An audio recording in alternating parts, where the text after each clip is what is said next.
नमस्कार, मैं हूं हरिशंकर व्यास। सेंट्रल हॉल में आपका स्वागत है। नरेंद्र मोदी ने गुजरात को अलविदा कहा। वडोदरा, मणिनगर और विधानसभा में उनके भाषण के जितने अर्थ निकालेंगे वे कम होंगे। मोटे तौर पर उन्होंने गुजरात के लोगों को गौरव अनुभूति कराई है। उन्होंने गुजरात से जुड़े रहने का भरोसा दिया है। गुजरात के मॉडल को दिल्ली में प्रतिस्थापित करने का संकल्प बताया है। संदेह नहीं है कि प्रदेश हो या केंद्र, दोनों स्तर पर भाजपा आज गुजरातमय है। इसलिए ये समझना जरूरी है कि गुजरात के रंग ढंग में केंद्र सरकार कैसे बदलेगी। गुजरात की कार्य संस्कृति का कुछ अलग मिजाज है। उसमें कुछ प्राप्ति और कारोबारीपना होता है। एक आम गुजराती और यूपी बिहार के व्यक्ति की सोच में जैसा फर्क है वैसा कार्य संस्कृति का भी बना हुआ है। केंद्र सरकार की नौकरशाही के दो पुराने ढर्रे हैं। दक्षिण भारतीय अफसरों की छाप में फाइल चलने का एक अंदाज रहा है, तो पंजाबी कार्य संस्कृति से काम होने की अलग हकीकत है। उस नाते मुंबईया या गुजराती कारपोरेट अंदाज में कभी दिल्ली की सरकार नहीं चली। नरेंद्र मोदी के साथ शायद ऐसा हो। वे टारगेट तय करेंगे, उनकी प्राप्ति के लिए दिन में 18 घंटे काम करेंगे, मंत्रियों और अफसरों को कसेंगे। सचिवालय या कि सत्ता गलियारों में नेता व सांसद नहीं दिखाई देंगे। मतलब गुजरात में अपने कार्यकाल में उन्होंने जो अनुशासन बनाया, जो कार्य संस्कृति बनाई, वह दिल्ली में अब होगी। राजनीतिक अड्डेबाजी का सरकार में टोटा होना है। आज इस पर चर्चा है, लेकिन उससे पहले सियासी गपशप और सुर्खियां हैं। शुरुआत गपशप से करते हैं। 30 साल पहले आखिरी बार बनी मुकम्मल अक्सरियत वाली हुकूमत में पीएमओ सबसे ज्यादा मजबूत था। अब 30 साल बाद नरेंद्र मोदी की क़यादत में बन रही हुकूमत का पीएमओ उससे भी ज्यादा मजबूत होगा। बताया जा रहा है कि पीएमओ का सियासी और नौकरशाही का ढांचा इस तरह से बनाया जा रहा है कि तकरीबन पूरी हुकूमत वहीं से चलेगी। दाखिला, दिफा, खजाना और खारजा समेत बुनियादी ढांचे और तवानाई वगैरह वजारतों के तार भी पीएमओ से जोड़े जाएंगे। वजारत दाखिला से निकाल कर दाखिली सलामती का महकमा पीएमओ में जोड़े जाने की बहस है। वजारत खजाना में से रिवेन्यू निकाल कर पीएमओ में रखा जाएगा। इस लिहाज से वजीर आजम जिसे कौमी सलामती मुशीर मुंतखब करेंगे उसका सबसे अहम किरदार होगा। IB, NIA और DRI जैसी बड़ी एजेंसियां सीधे उनको रिपोर्ट करेंगी, यानी पीएमओ का सीधा दखल होगा। दिफाई खरीद का महकमा सलामती मामलों की काबीना कमेटी से जोड़ने की बहस है, जिसके सदर खुद वजीर आजम होंगे, यानी वहाँ भी पीएमओ और NSA का दखल होगा। बताया जा रहा है कि नरेंद्र मोदी वजारत खारजा पर खास ध्यान इसलिए देंगे क्योंकि पूरी दुनिया में उन्हें अपनी छवि ठीक करनी है, दुनिया के 5 सुपर पावर और खास तौर से इस्लामिक मुल्कों में। इसके अलावा हिंदुस्तान को स्ट्रेटेजिक नजरिए से मजबूत करना है, इसीलिए खारजा महकमे में NSA के जरिए पीएमओ का सीधा दखल रहेगा। पीएमओ की नौकरशाही को बढ़ा करके दूसरे अहम महकमों के कामकाज की सीधी मॉनिटरिंग हो सकती है। ऐवान बाला में अक्सरियत की बीजेपी की परेशानी का फिलहाल कोई हल निकलता हुआ नजर नहीं आ रहा है। कुछ नई हिमायती पार्टियों को जोड़कर बीजेपी रहनुमा अक्सरियत के 122 के अदद शुमार तक पहुंचने की कोशिश कर रहे हैं, लेकिन अपनी सीटें बढ़ाने की कोशिश आगे नहीं बढ़ सकती है। इसकी वजह यह है कि 2016 से पहले सिर्फ उत्तर प्रदेश में ऐवान बाला के इंतखाबात होने वाले हैं और मौजूदा गणित के हिसाब से बीजेपी बड़ी मुश्किल से एक सीट जीत पाएगी। वहाँ इस साल के आखिर में 10 सीटों पर ऐवान बाला के इंतखाबात होने हैं। अगर उससे पहले सरकार गिरे और बीजेपी को अक्सरियत आए तो अलग बात है, नहीं तो उसे सिर्फ एक सीट से मुतमईन होना होगा। इसी तरह इस साल कर्नाटक में 4 सीटों पर ऐवान बाला के इंतखाबात होंगे, जिसमें मौजूदा गणित के हिसाब से बीजेपी एक सीट जीत सकती है। इसके अलावा अगले साल के शुरुआत में जम्मू कश्मीर की 4 सीटें खाली हो रही हैं, लेकिन उसमें भी बीजेपी को क्या मिलेगा इसका फैसला इस साल होने वाले असेंबली इंतखाबात के नताइज से होगा। ओडिशा, तमिलनाडु, उत्तराखंड, अरुणाचल प्रदेश और झारखंड में एक एक सीट पर ऐवान बाला के इंतखाबात होने हैं, जिसमें कोई भी सीट बीजेपी को नहीं मिलेगी। मध्य प्रदेश की एक सीट जरूर बीजेपी जीत सकती है। बिहार में 3 सीटें खाली हुई है, जिसमें से एक सीट बीजेपी को मिल सकती है, यानी कुल मिलाकर ऐवान बाला में बीजेपी अराकीन पार्लियामेंट की तादाद 46 पर ही रहने के इम्कान है।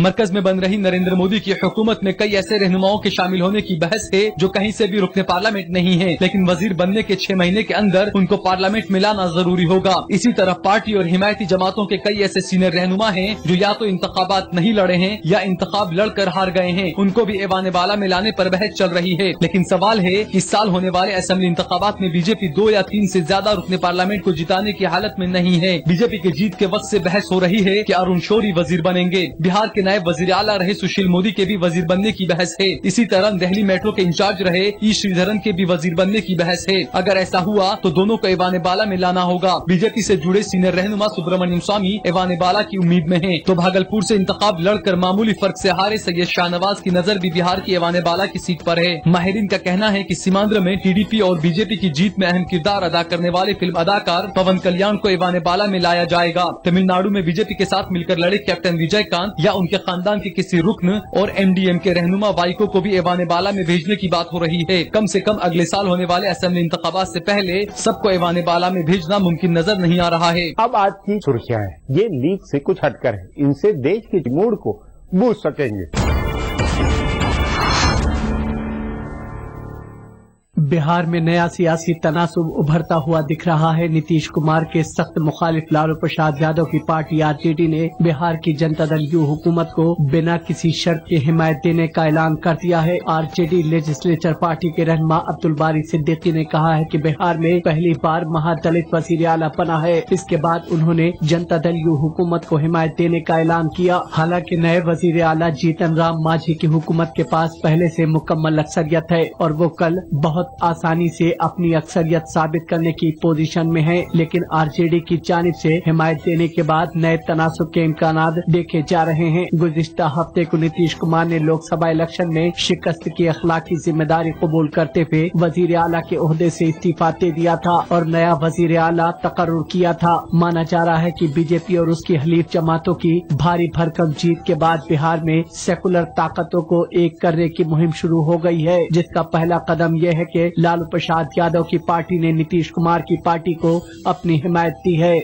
नरेंद्र मोदी की हुकूमत में रेवेन्यू वजीर रही आनंदीबेन पटेल गुजरात की पहली खातून वजीर आला बन गई हैं। गुजरात की गवर्नर मोहतरमा कमला बेनीवाल ने आज गुजरात के महात्मा गांधी मंडप में आनंदीबेन को ओहदे और राजदारी का हलफ दिलाया। इस मौके पर मुल्क के नामजद वजीर आजम नरेंद्र मोदी के अलावा बीजेपी के सीनियर रहनुमा लाल कृष्ण आडवाणी, राजनाथ सिंह, सुषमा स्वराज, नितिन गडकरी, मुरली मनोहर जोशी वगैरह मौजूद थे। नरेंद्र मोदी ने कल गुजरात के वजीर आला के ओहदे से इस्तीफा दिया था और उनकी जगह आनंदीबेन पटेल को रहनुमा मुंतखब किया गया था। उनके साथ ही आज 6 कैबिनेट और 4 ममलकती वज़रा ने भी हलफ लिया है। भारतीय जनता पार्टी ने वजीर आजम के तौर पर नरेंद्र मोदी के हल्फ बर्दारी तकरीब में पाकिस्तान के वजीर आजम नवाज शरीफ और श्रीलंका के सदर महिंद्रा राजपक्षे को मदऊ किए जाने के फैसले का दिफा किया है। बीजेपी तर्जुमान निर्मला सीतारमन ने कहा है कि ये जमहूरियत के एक खुशगवार जश्न में लोगों को हिस्सेदार बनाने की एक कोशिश है और इसे इसी तौर पर लिया जाना चाहिए। उन्होंने कहा कि बीजेपी चाहती है कि पड़ोसी ममालिक के रहनुमा जश्न के इस मौके पर शरीक रहें। गौरतलब है कि एनडीए की हलीफ जमातों खासकर एमडीएमके ने महिंद्रा राजपक्षे को बुलाए जाने की मुखालफत की है। डीएमके ने भी इस फैसले पर सवाल उठाया है। पाकिस्तानी वजीर आजम को भी बुलाए जाने का कई ग्रुपों ने मुखालफत की है। शरीफ को मदऊ किए जाने पर तंज करते हुए कांग्रेसी रहनुमा शशि थरूर ने कहा कि अगर वो आते हैं तो यकीनी तौर से नरेंद्र मोदी उनको चिकन बिरयानी पेश करेंगे। कांग्रेस के कई लीडरान ने लोकसभा इलेक्शन में बुरी तरह शिकस्त के बाद क़यादत पर सख्त तनकीद की है। मुंबई से मेंबर पार्लियामेंट रहे नौजवान रहनुमा मिलिंद देवड़ा ने एक इंटरव्यू में राहुल गांधी के मुशीरों पर सख्त नुक्ताचीनी की थी। उसके बाद उन्होंने आज कहा कि कांग्रेस क़यादत को सख्ती से गौर करना चाहिए। उन्होंने ये भी कहा कि क़यादत ऐसे लोगों के हाथ में सौंपी जानी चाहिए जिनको जमीनी सियासत का तजर्बा हो। मुंबई से ही मेंबर पार्लियामेंट रही एक और रहनुमा प्रिया दत्त ने आज कांग्रेस सरबराह सरबराह सोनिया गांधी से मुलाकात की और इसके बाद उन्होंने सहाफियों से कहा कि वो मिलिंद देवड़ा के बयान पर तबसरा नहीं करना चाहती हैं, लेकिन उनको लगता है कि पार्टी के आला लीचान का जमीनी कारकुनान से राब्ता खत्म हो गया है और आला लीचान को ज्यादा लोगों से राय लेकर फैसले करने चाहिए। यही बात मिलिंद देवड़ा ने अपने इंटरव्यू में भी कही थी। कांग्रेस के सीनियर रहनुमा सत्यव्रत चतुर्वेदी ने भी मिलिंद के सुर में सुर मिलाया और कहा कि मसाइल को दूर करने के लिए ईमानदार और सख्त खुद एहतसाबी किया जाना चाहिए। आम आदमी पार्टी के कौमी कन्वीनर और दिल्ली के साबिक वजीर आला अरविंद केजरीवाल ने बुध की रात दिल्ली की तिहाड़ जेल में गुजारी। उनकी पार्टी के रहनुमा आशुतोष ने बताया कि केजरीवाल को विपाशना सेल में रखा गया, जो कि एक अच्छी बात है। उनके कपड़े लेकर जेल गेट पर पहुंची उनकी अहलिया सुनीता केजरीवाल ने अपने शौहर का दिफा करते हुए कहा कि वो कोई मुजरिम नहीं है। सुनीता ने कहा कि अरविंद हलफनामा देने को तैयार थे कि वो हर तारीख पर अदालत में हाजिर होंगे। इस बीच उनकी पार्टी ने तय किया है कि वो घर घर जाकर लोगों को बताएगी कि क्यों उनके रहनुमा ने जमानत के लिए मुचलका भरकर इस्तिस्ना हासिल करने के बजाय जेल जाना मुतबादिल मुंतखब किया है। उनकी पार्टी के कई लीचान ने दफा 144 के खिलाफ वर्जी करते हुए बुध को तिहाड़ जेल के बाहर एहतजाज किया था। इस सिलसिले में योगेंद्र यादव समेत कई लीचान को हिरासत में लिया गया था, जिनको आज अदालत के सामने पेश किया गया। फिलहाल अब एक ब्रेक है, फिर खुलासा होगा।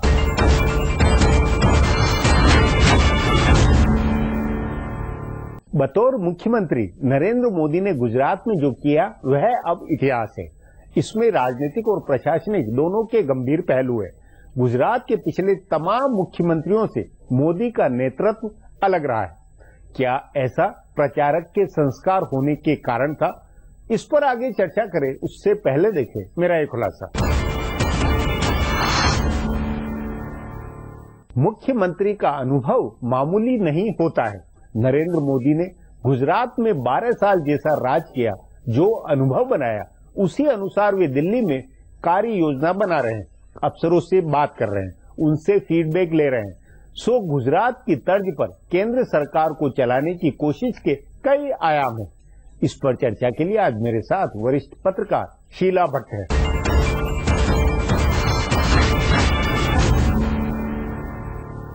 शीला जी, दिल्ली के सत्ता गलियारों में गांधीनगर की कार्य संस्कृति के आने का क्या अर्थ है? किस तरह का रंग ढंग यहाँ बदलेगा? देखिए हरीशंकर व्यास जी, आप भी जानते हैं, हम भी जानते हैं कि गुजरात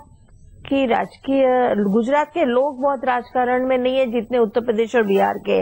लेकिन एक बात तो पक्की है कि गुजरात ने एक बार नहीं अनेक बार एक नींव डाली है और उसको फिर देश ने फॉलो किया है। दो बड़े उदाहरण ये हैं कि गुजरात में चिमनभाई पटेल के सरकार सामने इंडिपेंडेंट इंडिया का सबसे बड़ा प्राइज राइस के खिलाफ आंदोलन चला था। मुंगवारी के सामने वो चिमन पटेल के सामने चला था और गुजरातियों ने बहुत सक्सेसफुल चलाया था।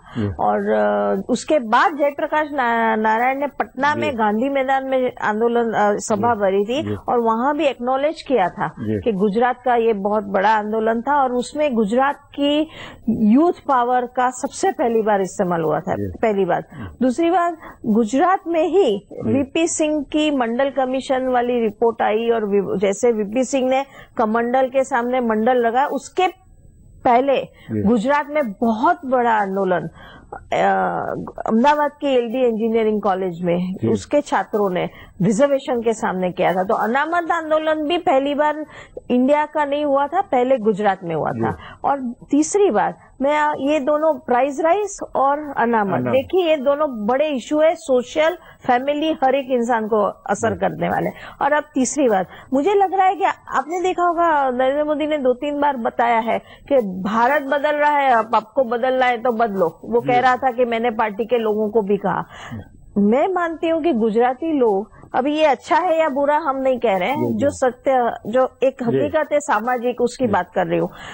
गुजरात में लोग लक्ष्मी, पैसा और डेवलपमेंट के बहुत तरीके होते हैं। तो एक है कि हर एक गुजराती छोटा हो या बड़ा अपना घर चाहता है, उसको एक बड़ी अच्छी जॉब चाहिए जो बहुत सशक्त जॉब हो, मतलब या एक अपना धंधा होना चाहिए। तो ये जो एक अपने मन में हर एक फैमिली के पास एक सपना ऐसा है जिसमें पानी आता हो, रास्ते की प्रॉब्लम मतलब एक लक्ष्य टारगेट उस अनुसार काम करके और कारपोरेट अंदाज में या धंधे के अंदाज में काम किया जाए। इसको इस तरह कहती हूँ कि मैं ये कहना चाहती कि एक भौतिक लाइफ का एक बहुत स्पष्ट उदाहरण उसके सामने है कि मेरा अपना घर होना चाहिए, बच्चे अच्छी स्कूल में पढ़ने चाहिए, बीवी बराबर सलामत होनी चाहिए, अपनी मतलब एक सुख सुविधा बेसिक जरूरतें हैं वो होनी चाहिए पूरी।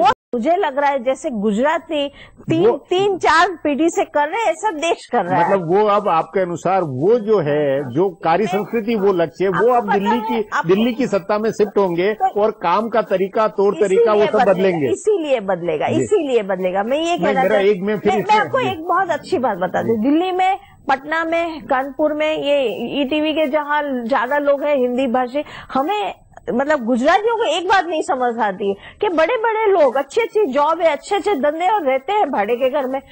गुजराती लोग भाड़े का पैसा बिगाड़ेंगे नहीं, उससे तो ईएमआई भरो, बैंक से लोन लो, घर लो। इसको जरा बारीकी से साथ में दिल्ली की सत्ता गलियारों में, प्रधानमंत्री दफ्तर में, नॉर्थ ब्लॉक, साउथ ब्लॉक में, पूरे सत्ता ढांचे के अंदर बिल्कुल कारोबारी अंदाज में काम होगा। और जैसे गांधीनगर सचिवालय में नेता लोग नजर नहीं आते, विधायक लोग नजर नहीं आते, वैसा कुछ भी नहीं होगा। राजनीतिक अड्डेबाजी खत्म होगी। बिल्कुल मुझे लग रहा है कि अब ना लक्ष्य ओरिएंटेड होगा कि वाराणसी की गंगा वो साफ करना तो करना है। 2 साल में बोले हैं जब आरती करने गए थे नरेंद्र मोदी, तो बोले हैं कि 2 साल में। तो मुझे लगता है कि ये सब काफी कुछ बदलेगा। मतलब शासन व्यवस्था, कार्य संस्कृति, ब्यूरोक्रेसी कारपोरेट अंदाज में ढलेगी, इसलिए बदलेगी। ये जो गुजराती का जो भौतिक सपना है वो सपना अभी हर जगह जा रहा है। वो नरेंद्र मोदी ने उसको हर जगह पहुंचा दिया और अब उस पर अमल करना होगा। और उसका प्रेशर दिल्ली पे इतना बड़ा होगा, या तो सरकार टूट जाएगी या ये सपना पूरा करो। और सपना ये ब्यूरोक्रेट्स को मेहनत करनी पड़ेगी। उस नाते आपके अनुसार फिर अगर इसमें ये बात है तो इसमें राजनीतिबाज या जो राजनीति उसका कंपोनेंट इस सरकार में, कैबिनेट गठन में, इन सब में कम होगा, ये अनुमान लगाया जा सकता है। सीधी ऐसे नहीं कह सके, पॉलिटिक्स तो चलता ही रहेगा, पॉलिटिक्स के बिना तो डेमोक्रेसी चलती नहीं है। लेकिन मेरा कहना ये है कि एक कल्चर बदलेगा, क्योंकि ये जो मैं कह रही हूँ भौतिक सपना जो गुजरातियों को देखना बहुत अच्छी तरह आता है, और जो गुजरात और बॉम्बे की पहचान है एग्जैक्टली। तो मैं ये कह रही हूँ कि पॉलिटिक्स से ज्यादा इकोनॉमी ऊपर आएगी, इकोनॉमी की बातें ज्यादा होगी, और दिल्ली में काम करने की वर्क की जो वर्कोलिक जो अंदाज है वो ज्यादा बढ़ेगा, बदलना पड़ेगा आपको। मैं ये कहना चाहती हूँ नरेंद्र मोदी का आना, उसका अगर आप बहुत सब कुछ सिमट के एक लाइन में बोलना है तो यही है कि भाई राजनीति छोड़ो, अब अर्थतंत्र की बात करो। और अर्थतंत्र की बात एक लक्ष्य के साथ, समय की डेडलाइन के साथ होती है, यूं ही नहीं होती है। तो मेरे ख्याल से थोड़ा तो बदलेगा। उस नाते दिल्ली की, क्योंकि दिल्ली में आप ये पुरानी जानकार है, जो दिल्ली के सचिवालय में दक्षिण भारतीय अफसर जिस तरह से फाइलें चलाने का एक अंदाज उसमें था, या पंजाबी अंदाज में जिस तरह का था, वो सब डरना रहेगा। नहीं रहेगा, इसलिए कि उनके भी बच्चे हैं, उनके भी ग्रैंड सन, वो सबका प्रेशर है। आज देश में बहुत बड़ा, आप देखिए, मैंने एक कॉलम शुरू की थी इलेक्शन में, तो लास्ट कॉलम में मैंने लिखा नरेंद्र मोदी और उसकी सिर्फ एकमात्र समस्या, और वो एकमात्र समस्या मैंने ये लिखा था कि ये ब्यूरोक्रेसी जो सो गई है, वो दिल्ली में जो सोई हुई ब्यूरोक्रेसी इसको उठाना पड़ेगा, और ये उठेंगे नहीं तो उनके पावर कम हो जाएंगे। और नरेंद्र मोदी एक पैरेलल समांतर भूमिका नहीं तैयार करेंगे जिसकी मदद से वो अपना, नहीं तो उनको भी तो 5 साल के बाद फिर से इलेक्ट होना है। मतलब वो किसी भी तरह येन केन प्रकार वो अपना बिल्कुल काम करके, मतलब बिल्कुल एक वर्क संस्कृति यहाँ की बदलेगी। गुजरात में क्या है, और आपको मैं बताऊं, गुजरात की ब्यूरोक्रेसी इतनी होशियार है कि फिक्स टाइम में अपना काम कर देती है। और मैंने कभी कोई गुजरात के कोई ऐसा सेक्रेटरी ग्रेड 3-4 में ऐसे आदमी नहीं देगा जिसके अपना पैरेलल कोई और धंधा और बिजनेस न हो। सबको पैसा ज्यादा कमाने की एक तीव्र इच्छा है, जी। तो वो अपना काम कर लेते हैं जो सरकार करवाती है, और फिर या तो वो एस्टेट एजेंट है, वह जेरोक्स की कॉपी खोल के बैठा है, या कोई मतलब कोई भी रियल एस्टेट एजेंट है। तो मुझे लगता है मतलब ये सरकार में उद्यमशीलता भी आएगी, कर्मचारियों के एटीट्यूड में बदलेगा। एंटरप्रेन्योरशिप आ गई है। जी जी जी। तो मुझे लग रहा है कि कुछ तो फर्क पड़ेगा। जी शीला जी, बातचीत को यहीं समाप्त करेंगे। प्रोग्राम में आने के लिए बहुत बहुत धन्यवाद। हमारा प्रोग्राम अब यहीं खत्म होता है।